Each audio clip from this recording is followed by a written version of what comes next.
প্রিয় বন্ধুরা, আসসালামু আলাইকুম। কেমন আছেন? আশা করছি সবাই অনেক ভালো আছেন।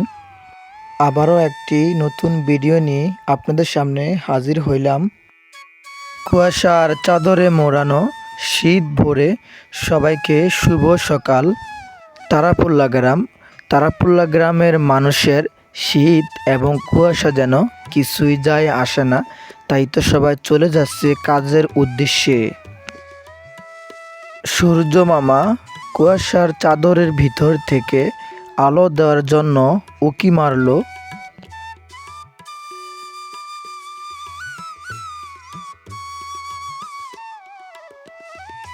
সবজি ভাণ্ডার তারাপুলা গ্রামের 50 ভাগ জমিতেই আলুর দখলদারি। শীত ছাড়া কি আর আলু হবে? তাই তো তারাপুল্লা গ্রামে শীত নেমে এসেছে।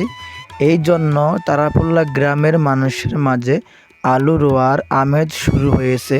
তারাপুল্লা গ্রামের এই বিশাল বিলেতে প্রতি বছর টনে টনে আলু চাষ হয়ে থাকে। তাই তো প্রতি বছরের মতো এবারও অনেক আলু চাষ হয়েছে এই বিলে। এই বিল থেকে প্রতি বছর 300 থেকে 400 টন আলু চাষ হয়ে থাকে।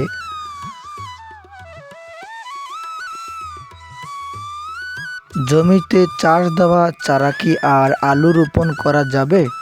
তাই তো এখানে আধুনিক পদ্ধতিতে জমি চাষ দেওয়া হচ্ছে। এখন তো আধুনিক যুগ, তাই তো ট্রাক্টর দিয়ে চাষ দেওয়া হচ্ছে। আগের মতো তো এখন আর গরু দিয়ে চাষ দেওয়া হয় না। আলু রোপণ করতে হলে প্রথমত ট্রাক্টর দিয়ে মাটিকে চাষ দিয়ে তৈরি করে নিতে হবে।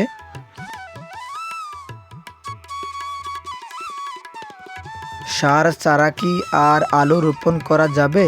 তাই তো এখানে কৃষক জমিতে সার ছিটা নিয়ে ব্যস্ত। আলু রোপণ করতে হলে শুরুতে জমিতে চাষ দিয়ে ভালো করে সার ছিটানো হয়।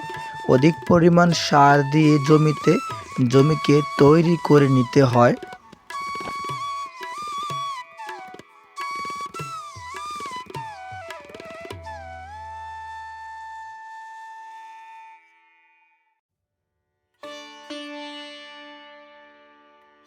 আলু রোপণের জন্য জমি যখন তৈরি হয়ে যায়, তখন জমিতে শুরুতে নাঙ্গল টানতে হয়। নাঙ্গল টানার পরে জমিতে আলুগুলো রোপণ করে দেওয়া হয়।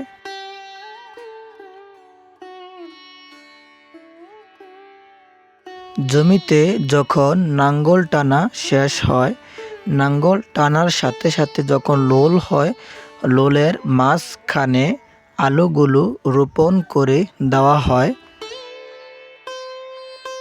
আলুগুলো সযত্ন করে রোপণ করে দেওয়া হয়, কোনো প্রকারের ক্ষতি যেহেতু না হয়।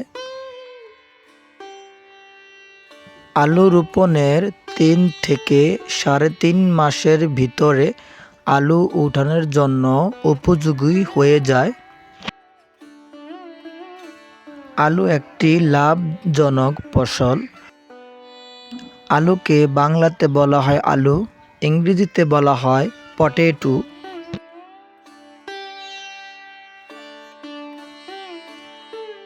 আলু চাষের জমিতে অনেক ঘাস হয়ে থাকে। তাই তো আলু রোপণের 7 থেকে 8 দিন পরে জমিতে যেহেতু ঘাস না ওঠে, এই জন্য কীটনাশক ব্যবহার করা হয়।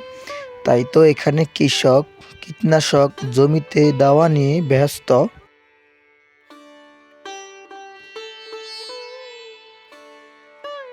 আলু চাষের জমিতে অধিক পরিমাণের ত্বষ লাগে। তাই তো আলু রোপণের কয়েকদিন পর ধান গাছ দিয়ে ঢেকে দেয়। তাই তো এখানে কৃষক ধান গাছ দিয়ে জমি ঢাকা নিয়ে ব্যস্ত।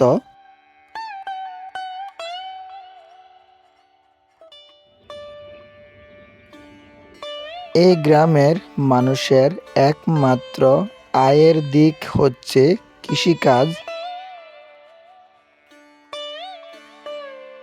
তাই তো এই গ্রামের কৃষকরা হরেক রকমের ফসল ফলিয়ে থাকে প্রতি বছর।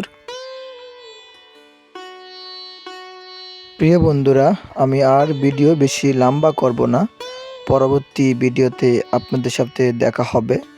তো সবাই ভালো থাকবেন, সুস্থ থাকবেন। আমার ভিডিওটি ভালো লাগলে অবশ্যই সাবস্ক্রাইব করে রাখবেন। অবশ্যই আপনার সুন্দর আঙ্গুলটি দিয়ে একটি লাইক করবেন। আল্লাহ হাফেজ।